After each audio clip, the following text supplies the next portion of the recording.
क्या सोच रहे हो, क्या पी रहे हो? आप सबको पता है जल ही जीवन है। Water is a precious thing. आज समझ में आ गया आपको किस चीज के बारे में बात होने वाली है? पानी के बारे में।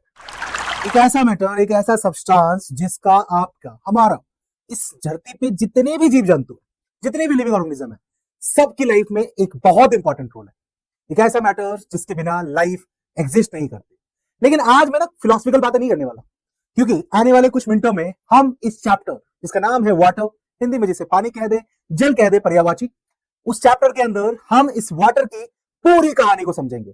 इसके पूरे मिस्टीरियस रहस्य को हम समझेंगे कि how water react other matters, water के पीछे की फिजिकल प्रॉपर्टी क्या है, केमिकल प्रॉपर्टीज क्या है, और साथ ही साथ हम ये भी देखेंगे कि जब हम बात करते हैं वाटर पॉल्यूशन की, तो वो कौन कौन सी चीजें हैं जिसकी वजह से वाटर पॉल्यूट होता है और उसका ट्रीटमेंट क्या है। चैप्टर बहुत छोटा है और समय हमारे पास कम है, इसीलिए हम सीधा मूव करते हैं चैप्टर के अंदर। वाटर। अच्छा, एक चीज और fun fact, if you notice carefully, there is also a water image here. ये थोड़ा सा रीजनिंग वाला पार्ट है, बट अब दिखा तो बताना जरूरी है। पानी में बनने वाली जो इमेज होती है ना, वो नॉर्मल मिरर में जो इमेज दिखती है ना, उससे उल्टी होती है। नहीं समझे क्या? मिरर में जो हम इमेज देखते हैं, उस इमेज में लेफ्ट का राइट, राइट का लेफ्ट होता है, लेकिन टॉप टॉप ही होता है, बॉटम बॉटम होता है। बट वाटर इमेज में ऐसा नहीं होता। वाटर इमेज में top becomes bottom, bottoms become top, but left left रहता है और राइट राइट ही रहता है। खैर, ये तो हमने बात कर ली इमेज के ऊपर। अब हम बात करते हैं इसके अंदर। सबसे पहले जरा इसकी आइडेंटिटी की बात करते हैं। क्या है वाटर की आइडेंटिटी? सबसे पहले पूरा नाम। पूरा नाम है भाई साहब का डाई हाइड्रोजन ऑक्साइड। आज तक तो हमने H2O ही सुना था, but basically H2 that means di hydrogen, O4 oxide. बहुत बढ़िया निकनेम। अगर इसका हम देखें तो निकनेम है इसका ऑक्सीडेन। और IUPAC सर्कल के अंदर हम देखें तो एक बड़ी फन वाली बात है कि because even water has a secret stage name, exactly that is oxidane. आज से पहले शायद ही आप लोगों ने सुना हो, अगर नहीं सुना हो, पहली बार सुना हो, तभी तक लाइक पे क्लिक हो जाना चाहिए। और देखो, फॉर्मूला की बात करते हैं। वाटर का फॉर्मूला H2O है, बहुत सिंपल। लेकिन इसके अलावा ये एग्जिस्ट करता है अलग अलग फॉर्म में। जैसे सिर्फ पानी पानी नहीं है, पानी हार्ड वाटर भी है, पानी सॉफ्ट वाटर भी है। जैसे for example it's flavour like HDO, D2O जिसको हम हैवी वाटर कहते हैं, जहां पे जो हाइड्रोजन है वो समझ लो ऐसा कि सीक्रेटली एक नए फॉर्म में, ड्रेसअप फॉर्म में होता है, ड्यूटेरियम के फॉर्म में। आपको पता होना चाहिए कि हाइड्रोजन का एटॉमिक नंबर 1 होता है, यानी एक इलेक्ट्रॉन है, प्रोटॉन उसके अंदर है नहीं, न्यूट्रॉन 0 है, एक इलेक्ट्रॉन एक प्रोटॉन, सॉरी न्यूट्रॉन उसका 0 है। लेकिन न्यूट्रॉन का नंबर चेंज करने पे ना हाइड्रोजन ड्यूटेरियम ट्रिटियम भी होता है। अच्छा, और बात करें अगर हम बॉन्ड एंगल की, बॉन्ड एंगल नहीं समझ में आ रहा, 104.5 डिग्री। बहुत simple, basically this is water का स्ट्रक्चर। H2O होता है, 2 हाइड्रोजन एक ऑक्सीजन से कनेक्टेड है, लेकिन इन दोनों हाइड्रोजन के बीच का अगर आप बॉन्ड एंगल देखो तो आपको यहां देखने को मिलेगा the bond angle is 104.5 degree.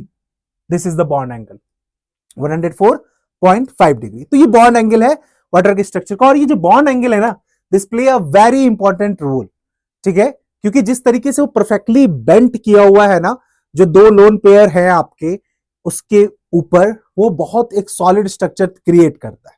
Mass ratio की बात करें तो वाटर में यूज हुआ है हाइड्रोजन एंड ऑक्सीजन, और उनके मास के बीच का जो रेशियो है दैट इज 1:8। दैट मींस इसका मतलब क्या हुआ? 1:8 का मतलब क्या हुआ?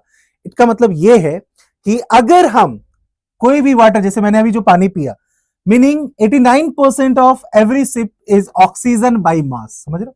यानी मैं अगर वाटर का एक सिप लेता हूं तो जितना सिप मैंने लिया, जितना अमाउंट मैंने लिया, उस अमाउंट में 89% मैंने सिर्फ ऑक्सीजन कंज्यूम किया है, जो कि मुझे ये मास रेशियो बता रहा है। Very good, that means water is basically an O2 fan girl. ठीक है, आपकी इस नोट्स को थोड़ा सा ह्यूमरस ऐड करके मैंने थोड़ा सा इसमें फन एलिमेंट ऐड किया, सो दैट कि केमिस्ट्री इतनी भी बोरिंग ना हो। और इस नोट्स को लेने के लिए आपको आना पड़ेगा टेलीग्राम चैनल पर, जिसका लिंक आपको डिस्क्रिप्शन से मिल जाएगा। आगे बात करते हैं हम डाइपोल मोमेंट की, दैट इज 1.85 डी। इसका मतलब क्या कि एक देखो, एक तो वाटर के मॉलिक्यूल्स इतने टाइनी मॉलिक्यूल्स हैं, ठीक है, लेकिन ये डाइपोल मोमेंट ये बताता है बाबू कि one of the strongest for such a tiny molecules, है ना, कि भैया इतना छोटा मॉलिक्यूल्स लेकिन फिर भी वो इतना स्ट्रांग कैसे, इतना स्टेबल कैसा है, उसका रीजन है डाइपोल मोमेंट। ये कहानी थी वाटर की आइडेंटिटी की। अब क्योंकि अब हम वाटर को पहचान चुके हैं, हम इसके बारे में और बातें करते हैं। ये तो बॉन्ड एंगल हो गया। नेक्स्ट क्या? नेक्स्ट है वाटर के कुछ टेम्परेचर टेंट्रम भी है, नखरे हैं इसके टेम्परेचर को लेके। अलग अलग टेम्परेचर पे अलग अलग तरीके से बिहेव करता है। जैसे कि एक टेम्परेचर है जिसको हम कहते हैं ट्रिपल पॉइंट, 0.01 डिग्री सेल्सियस, और वहां पे प्रेशर है आपका 611 पास्कल। इस टेम्परेचर और प्रेशर पे जो वाटर है ना, वो आपको एग्जिस्ट करता है आइस, लिक्विड एंड वेपर, तीनों स्टेट में विदाउट एनी आर्गुमेंट। कोई आर्गुमेंट नहीं, कोई झगड़ा नहीं। लेकिन इसी टेम्परेचर को, इसी प्रेशर को अगर मैं चेंज कर दूं, पहुंच जाते हैं क्रिटिकल पॉइंट पे 374 डिग्री सेल्सियस एंड 22.1 MPa। इस प्रेशर और इस टेम्परेचर पे now water becomes super critical fluid. और ऐसा लग रहा है कि वाटर ने भैया स्टेरॉइड ले लिया है। कौन से वाला? Stream on steroids. तो बेसिकली आपको समझ में आ रहा होगा, इस टेम्परेचर पे वाटर लिक्विड स्टेट में तो स्टेट एग्जिस्ट नहीं करता है। फिर हम आते हैं एक और टेम्परेचर पे, which is super cooling temperature.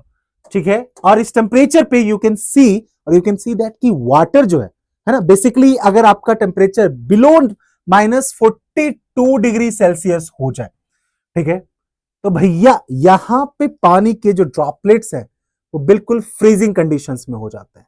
यानी है तो वो पानी ही, अलग अलग टेम्परेचर्स पे, अलग अलग प्रेशर्स पे वाटर का एग्जिस्टेंस डिफरेंट हो जाता है।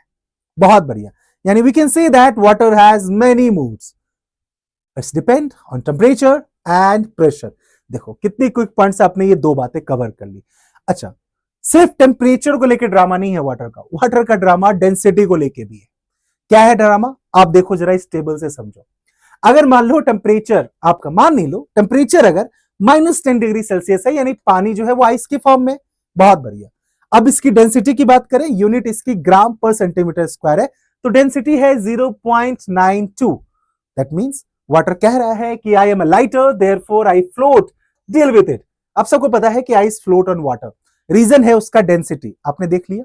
अब क्या करते हैं, उस टेम्परेचर को थोड़ा बढ़ाते हैं, तो -10 डिग्री से हम बढ़ते हैं 0 डिग्री पे। अब इस यहां पे 0 डिग्री सेल्सियस जो बहुत क्रिटिकल पॉइंट होता है, क्योंकि ये वाटर का मेल्टिंग पॉइंट भी है और फ्रीजिंग पॉइंट भी है। यानी आइस का मेल्टिंग पॉइंट 0 डिग्री सेल्सियस है, वाटर का फ्रीजिंग पॉइंट 0 डिग्री सेल्सियस है। तो 0 डिग्री सेल्सियस पे वाटर आपका, यानी आइस जो है वो जस्ट मेल्ट होता है। बहुत बढ़िया। और यहां पे डेंसिटी हो जाती है 0.9998, यानी कि अब जो वाटर है वो थोड़ा सा थिक हो चुका है, ऑलमोस्ट मैक्सिमम। नाउ इस टेम्परेचर को हम और राइज करते हैं 4 डिग्री सेल्सियस, जहां पे डेंसिटी होती है 1.0, यानी कि आप इसको 1 ग्राम पर centimetre cube. This is the density of water, और ये है वाटर की हाईएस्ट डेंसिटी, और आप कह सकते हो वाटर हिटिंग पीक फिटनेस। अब मैं टेम्परेचर जैसे जैसे बढ़ाऊंगा तो आपके दिमाग में अभी तक आया होगा कि यार यहां से यहां तक हमने देखा कि टेम्परेचर राइज करने पे डेंसिटी इंक्रीज कर रही है ना? लेकिन बेटा ऐसा है नहीं। हमने टेम्परेचर बढ़ा दिया, रूम टेम्परेचर पे पहुंच जाते हैं हम 25 डिग्री सेल्सियस पे। डेंसिटी 1 से बढ़ने की जगह 1 से अब डेंसिटी गिर गई 0.997, नॉट 99। ठीक है, यानी कि अब जो वाटर है वो थोड़ा सा रिलैक्स मूड पे जा रहा है और अपने आप को लाइट कर रहा है। आप टेम्परेचर और बढ़ाओ तो क्या होगा? डेंसिटी और डिप होगी 100 degree Celsius. This is a condition जहां पे पानी बॉयल करता है, और यहां पे भैया आपको डेंसिटी दिखेगी 0.958, दैट्स द डेंसिटी। और भाई साहब, यानी कि आप ये समझो, वाटर जब फ्रीजिंग स्टेट में था तो उसकी डेंसिटी कम थी, वाटर थोड़ा सा मेल्ट डाउन होता है, लिक्विड स्टेट में आता है, डेंसिटी थोड़ी सी ज्यादा होती है। फिर वाटर को आपने टेम्परेचर दिया, वाटर फिर से फ्री स्टेट में पहुंच जाता है, डेंसिटी कम हो जाती है। You all know that temperature बढ़ने पे वाटर जो है अब लिक्विड से गैसियस स्टेट में आ रहा है, इसीलिए डेंसिटी का कम होना जरूरी है। टेम्परेचर में तो टेंट्रम है ही भाई साहब के, डेंसिटी में भी कम ड्रामा नहीं है। बहुत अच्छी बात है। और क्या है भाई साहब पानी के बारे में? अब थोड़ी सी इसकी देखते हैं कि इलेक्ट्रिसिटी के साथ, इलेक्ट्रिकल चीजों के साथ इसकी क्या कंडक्टिविटी है, किस तरीके से। अब देखो, मैंने कहा वाटर जो एग्जिस्ट कर रहा है ना हमारे आसपास, अलग अलग फॉर्म में एग्जिस्ट कर रहा है। जैसे कि जो प्योर वाटर है, ठीक है, प्योर वाटर, उसकी रेजिस्टिविटी आप देखोगे दैट इज 18 माइक्रो सेंटीमीटर। ठीक है, ओके। नाउ अगर आप सी वाटर देखोगे तो वहां पे जो कंडक्टिविटी आपको पता है कि salt water is a good conductor of electricity.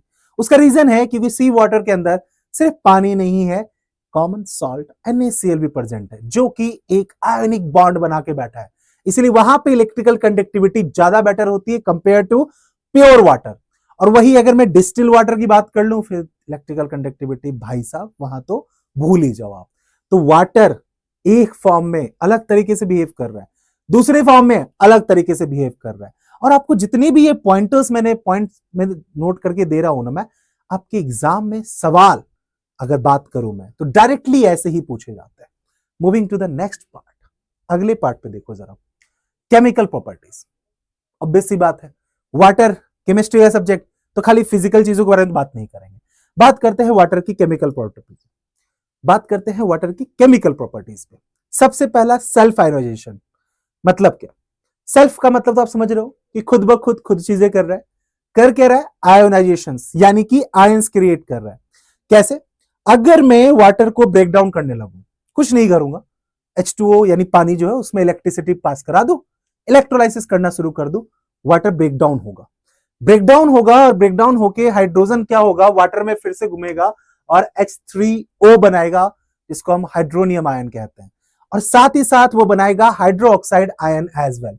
इसको कहते हैं कि वाटर ने खुद को क्या किया, आयोनाइज कर लिया, और इसी वजह से water becomes a good conductor of electricity as well, क्योंकि बिना आयोनाइजेशन के आप इलेक्ट्रिसिटी कंडक्ट नहीं करा सकते हो। अच्छा, एक और बड़ी फन फैक्ट वाली बात, only 1 in 554 million molecules has the courage to split at 25 degree Celsius.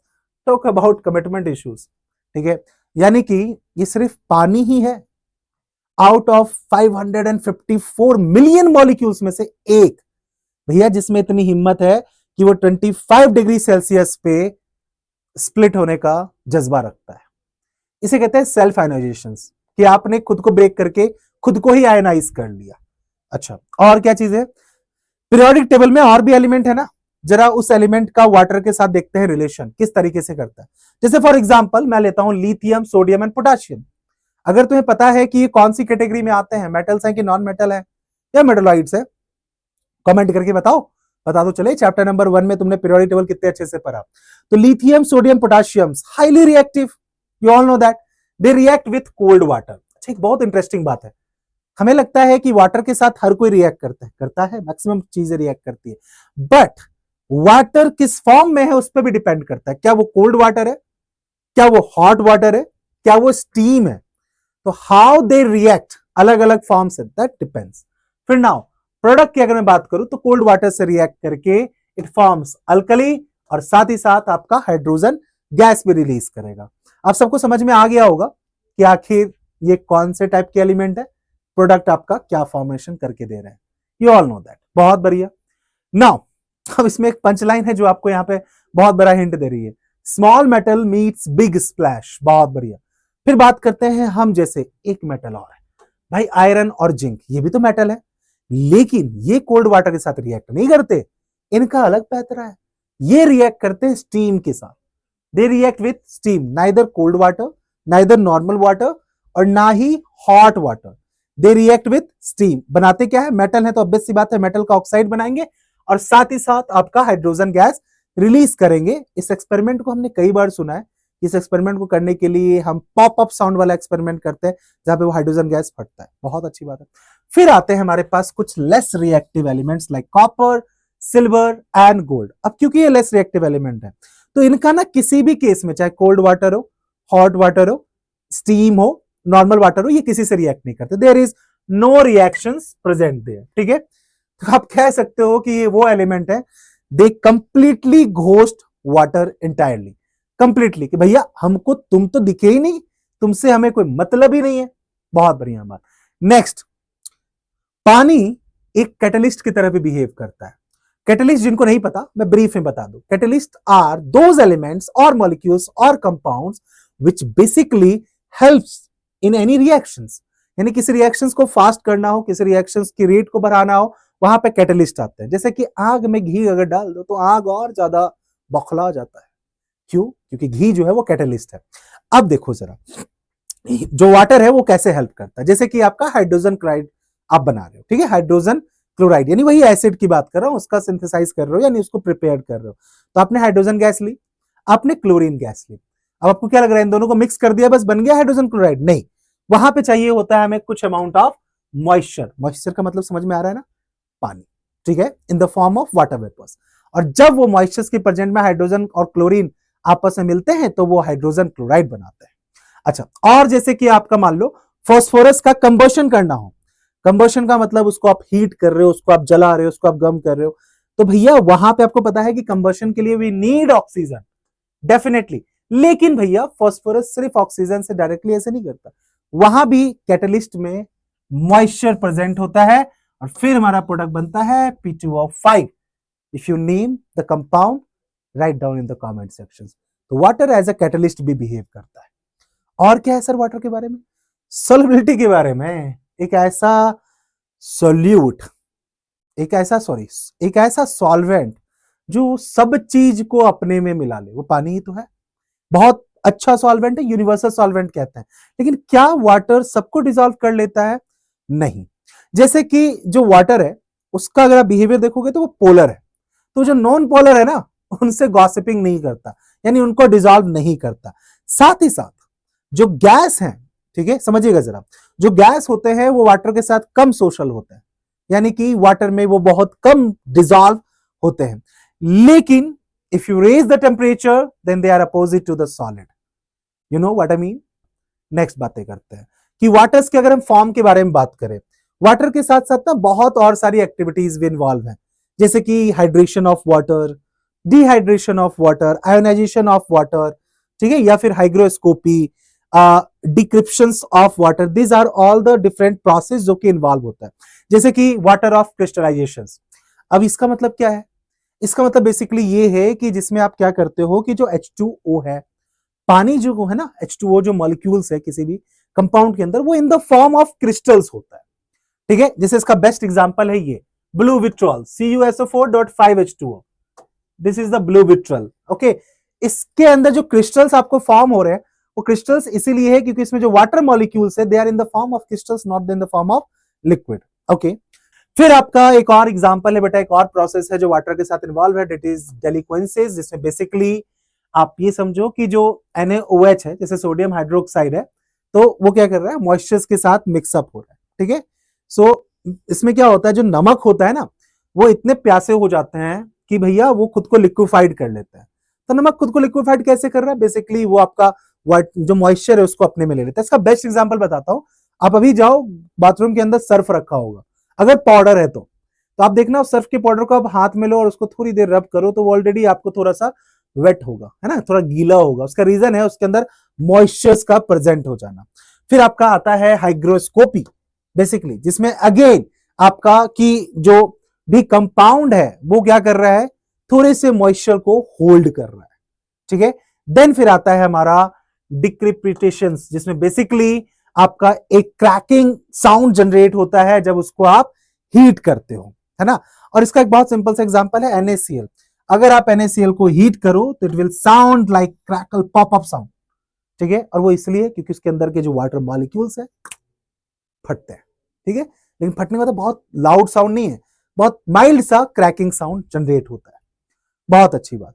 अब इतनी बातें हमने कर ली पानी के बारे में, तो अगेन फिर से अब थोड़ा सा एनवायरमेंटल वाला ये पार्ट है कि वाटर को हम पोल्यूट भी कर रहे हैं, है ना, और उससे प्रोटेक्ट भी करना है। अब जब हम कहते हैं वाटर का पोल्यूशन तो हमें लगता है बस गंदगी मिला दी, बट आप तो साइंस के स्टूडेंट हो, तो गंदगी क्या मिला दी? तो बेटा वाटर के अंदर लाइक नाइट्रेट्स का मिल जाना, ठीक है, लेड का मिल जाना, दीज आर द पोल्यूट। जैसे कि आपका नाइट्रेट से वाटर के अंदर मिलता है, it causes blue baby syndrome, ठीक है, ब्लू बेबी सिंड्रोम ये एक तरह की डिजीज है जो कि इस नाइट्रेट के मिलने से फॉर्म होती है। साथ ही साथ अगर आप लेड फॉर्म करते हो वाटर के अंदर, अगर लेड आपका चला गया वाटर में जाके मिल गया तो भैया it effect directly on brain. और हमारे कंट्री में ही बहुत से ऐसे स्टेट है, बहुत से ऐसी जगह है जहां पे ना पानी जो पोल्यूट हो रहा है, तो सबको लग रहा है सिर्फ गंदगी हो रही है क्या, उसमें जाके कुछ केमिकल फर्टिलाइजर या कुछ चीजें मिल गई। लेकिन भाई उस केमिकल फर्टिलाइजर में कौन सा एलिमेंट है, कौन सा कंपाउंड प्रेजेंट है, उससे असर दिखता है बॉडी के अंदर, ठीक है। और वो फिजिकली तो खत्म कर ही रहा है, मेंटली भी लोगों को खत्म कर रहा है। अब ये तो देखो, ये तो वो है कि बहुत माइक्रो चीजें हैं, माइक्रो ऑर्गेनिजम्स हैं जो हमें दिखाई भी नहीं दे रहे हैं और वो चुपचाप साइलेंटली वाटर को पोल्यूट कर रहे हैं, ठीक है। अब वही है, इससे बचने के तरीके तीन, प्राइमरी, सेकेंडरी एंड टर्सरी। पहला तो यही है प्राइमरी तरीका कि आप बेसिकली क्या करो, जो भी फिजिकल आपको कचरा दिख रहा है उसको आप सेपरेट कर लो, ठीक है। दूसरा ये है कि व्हाट विल यू डू, कि आप उसके अंदर माइक्रोज जो है, सेकेंडरी मतलब माइक्रोज जो है छोटे छोटे, उनको आप उसके अंदर मिलाइए, एक्टिवेट कीजिए, उससे वाटर प्यूरिफाई होगा। टर्सरी यानी तीसरा तरीका है जिसको हम कहते हैं कि ओजोन और यूवी रे का इस्तेमाल करके। आप सब नोटिस करना कि हमारे घर में जो प्यूरिफायर आते हैं आजकल, जब उनकी एड देखो तो उसमें कहा जाता है कि इसमें UV ray filtration method present है। पहले जो यूज होता था ना, जिसको हम आरओ कहते थे, दैट मींस आरओ का मतलब था रिवर्स ऑस्मोसिस प्रोसेस, ठीक है। लेकिन अब उससे थोड़ा एडवांस यूवी रे की तरफ बढ़ गया, जिसका इस्तेमाल करके क्या किया जाता है, वाटर को प्यूरिफाई किया जाता है। लेकिन इसमें एक चीज और है, एक और ड्रॉबैक है। जब हम इस तरह के फिल्ट्रेशन टेक्निक का इस्तेमाल करते हैं वाटर को प्यूरिफाई करने के लिए, तो हम साथ साथ ना वाटर के अंदर के कुछ इंपॉर्टेंट इंग्रेडिएंट जो न्यूट्रिएंट्स हैं उनको खो देते हैं। तो भैया ऐसा रखना है कि भैया वो साफ भी हो जाए और वो आपका खो भी ना जाए, ठीक है। इसके अलावा वाटर की कुछ और चीजें हैं, जैसे कि थर्मोडायनेमिक फ्लेक्स, वाटर फ्लेक्स करता है एग्जैक्टली। जैसे फॉर एग्जांपल एक प्रॉपर्टी है वाटर की स्पेसिफिक हीट, जिसकी वैल्यू है 4.18 जूल पर ग्राम पर डिग्री सेल्सियस। इसका मतलब यह है कि मान लो कि अगर आप 1 केजी आयरन को गर्म कर रहे हो बाय 19 डिग्री सेल्सियस के लिए, तो for the same energy you need to warm 1 litre of water by just 1 degree. नहीं समझे? यानी कि आयरन को 1 केजी आयरन, 1 केजी लोहा है, और भैया उसका टेम्परेचर मुझे लगभग 19 डिग्री सेल्सियस अगर बढ़ाना है, तो उसके लिए जितनी एनर्जी लगेगी उतनी ही एनर्जी की जरूरत पड़ती है जब मुझे 1 लीटर ऑफ वाटर का सिर्फ 1 डिग्री सेल्सियस बढ़ाना है। सोचो जरा, कहां वो आयरन और कहां ये लिक्विड, कहां ये वाटर है। स्पेसिफिक हीट देख रहे हो। अच्छा, फ्यूजन की बात करते हैं। प्रॉपर्टी जो शो करती है भैया आइस का वाटर में मेल्ट हो जाना। अब यहां पे आप वैल्यू देखोगे, दैट इज 336 जूल पर ग्राम। भैया ये पावर जो आपको दिख रही है, ये एनर्जी इतनी सफिशियंट है, this energy is sufficient to power of 5 watt का एलईडी बल्ब, ठीक है। सोचो जरा, सोचने में लगता है कि यार ये सब एनर्जी कहां जा रही है, बट जब वो कंपैरिजन आप करते हो तो आपको समझ में आता है। फिर वाटर वेपराइज होता है, स्टीम बनता है। अब इसकी तो बात ही छोड़ दो यार, 2260 जूल पर ग्राम, समझो आप। यानी कि दैट मींस कि अगर मैं 1 ग्राम वाटर को अगर बॉईल करता हूं, तो भैया वो इतनी एनर्जी जनरेट कर रहा है कि उससे आप 100 वाट का जो बल्ब है उसको आप ग्लो कर सकते हो फॉर 22.6 सेकेंड तक। Energy of 100 watt bulb to shining for 22.6 second तक। सोचिए जरा वाटर के अंदर कितनी ताकत है। स्टीम इंजन ऐसे ही नहीं बना है, कुछ बेस है उसका बनाने का, ये सारा। अब ये कंपैरिजन से आपको समझ में आ रहा होगा कि भैया वाटर कितनी एनर्जी जनरेट कर सकता है। लेकिन एट द एंड मैं यही कहूंगा भैया, वाटर हमारे लिए एक बहुत इंपॉर्टेंट रिसोर्सेज है, और इस इंपॉर्टेंट रिसोर्स को प्रिजर्व करके रखना, कंजर्व करके रखना, ये हमारा काम है, आपका और मेरा। अब तुम्हें वाटर चैप्टर अगर समझ में आ गया, नेक्स्ट चैप्टर तुम्हें क्या चाहिए कमेंट करके बता दो। मिलते हैं अगले चैप्टर।